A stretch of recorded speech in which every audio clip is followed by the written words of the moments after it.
Frédéric Petit du groupe démocrate.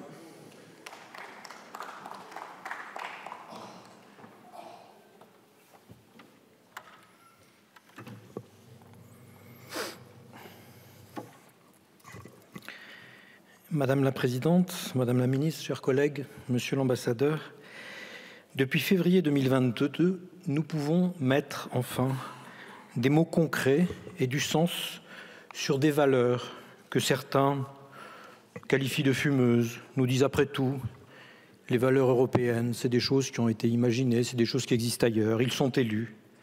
Je prends souvent l'exemple de la langue, de nos fameuses 24 langues, émancipatrices chez nous, assignation à résidence dans l'impérialisme, ou l'histoire qui est une science chez nous, l'information qui est un partage, alors que ce sont des armes de guerre du côté impérialiste.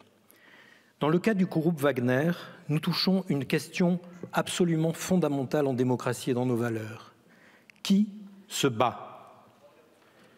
Nos soldats, en démocratie, sont d'abord et avant tout des citoyennes et des citoyens. Pas des commerçants, pas des prisonniers. On se bat pour son pays, pour sa nation. On ne se bat pas pour son patron ou pour soi-même.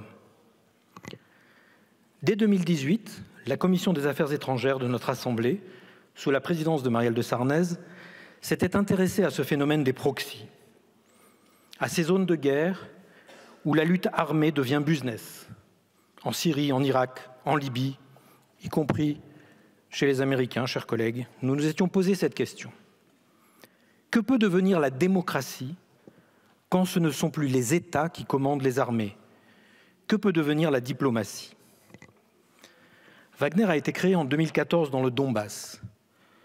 C'est une gestion d'entreprise privée, avec même un plan stratégique de sa division Afrique, comme des grandes entreprises. Il y a un plan stratégique de la division Afrique de Wagner, que des journalistes courageux nous ont permis, auxquels des journalistes courageux, que je salue aussi, nous ont permis d'accéder. Certes, nous savons tous que sur les théâtres d'opération, Wagner massacre, pille, saccage, viole, des crimes de guerre de plus en plus documentés, en Syrie, au Liban, au Soudan, en Centrafrique, au Mozambique, au Mali et en Ukraine, le groupe sème la terreur. Mais une fois installé, conformément au business plan de l'entreprise, à la stratégie des chefs d'entreprise, j'insiste, le groupe Wagner se lance dans l'exploitation des ressources minières, aurifères, le bois. Je ne serais pas surpris outre mesure, chers collègues, que le détour que les armées de Wagner ont fait par Soledar en s'avançant vers Bakhmout ne s'avère une opération économique et que nous ayons aujourd'hui des prisonniers qui soient au fond de la mine et pas en train de se battre. Et mes chers collègues, ce groupe est lié à l'armée russe, quoi qu'on nous en raconte. D'abord parce qu'il y a des concurrences entre des armées privées, il n'y a pas que Wagner. Le ministre des Armées russes a aussi la sienne.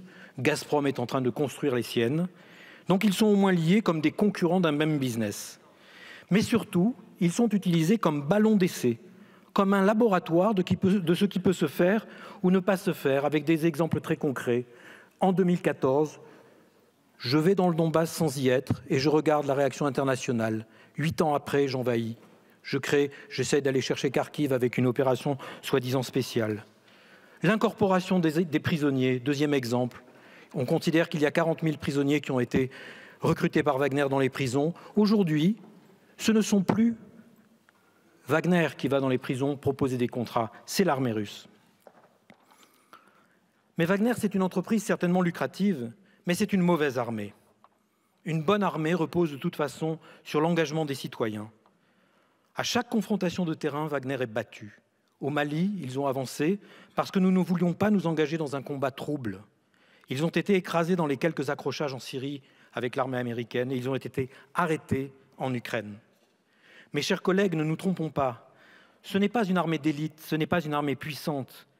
C'est un bras armé d'un pouvoir mafieux, cupide et profondément cynique.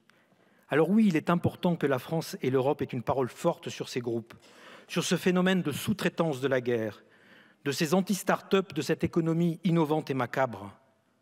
Inscrire Wagner sur la liste des groupes terroristes, ce n'est que du droit, effectivement, ce n'est que du droit, mais c'est du droit et c'est notre arme. Parce qu'une menace Plus qu'une menace pour nos intérêts, le groupe Wagner est une menace pour notre modèle. Le groupe démocrate votera donc en faveur de cette résolution. Je vous remercie. Je vous remercie.